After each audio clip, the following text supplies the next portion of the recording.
नाम क्या है? महेंद्र सिंह धोनी। अच्छा गोलकीपिंग करता तू, क्रिकेट खेलेगा? सर हमको क्रिकेट में बैटिंग ज्यादा अच्छा लगता है। पहले विकेट कीपिंग पे ध्यान दो तुम, समझा?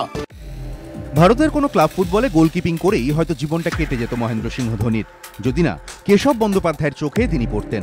কেশব বন্দ্যোপাধ্যায় মাহির প্রথম জীবনের কোচ, গোলকিপিং থেকে তার উইকেট কিপিংয়ে বিবর্তনের নেপথ্যে যিনি, আর ধোনির খুনে ব্যাটিং। বাকিটা তো ইতিহাস। মহেন্দ্র সিংহ ধোনি রূপকথার উত্থান, তবুও নেপথ্যে রয়েছে কঠোর বাস্তব, শৃঙ্খলা আর নিরন্তর পরিশ্রম। সেটাই সাফল্যের মূল মন্ত্র। স্কুল শেষ হতো দুপুর 2টোয়, দুপুর 3টে শুরু হওয়া ক্রিকেট ক্যাম্পে কোনো দিন গড়হাজির হতে দেখা যায়নি মাহিকে, বললেন তার প্রথম কোচ। ও মানে 2টোয় ছুটি হতো, ছুটি হওয়ার পর 3টের সময় প্র্যাকটিসে আসতো। পারফেক্ট 3টের মধ্যে ঢুকবে এবং পারফেক্ট 6টার মধ্যে প্র্যাকটিস করে বেরিয়ে যাবে। টাইম পাঞ্চুয়ালিটি হচ্ছে ওর মধ্যে সবচেয়ে এফেক্টিভ জিনিস। প্রাক্তন জাতীয় নির্বাচক সম্বরণ বন্দ্যোপাধ্যায়ের উদ্যোগে শহরে অনুষ্ঠিত একটি অনূর্ধ্ব 14 টুর্নামেন্টে এসে কথা জানালেন কেশব বন্দ্যোপাধ্যায়। শৃঙ্খলা পরায়ণ হলে কোনো কিছুই অসম্ভব নয়। কলকাতা থেকেও ফের উঠে আসবেন আন্তর্জাতিক মানের কোনো ক্রিকেটার, আশা তার।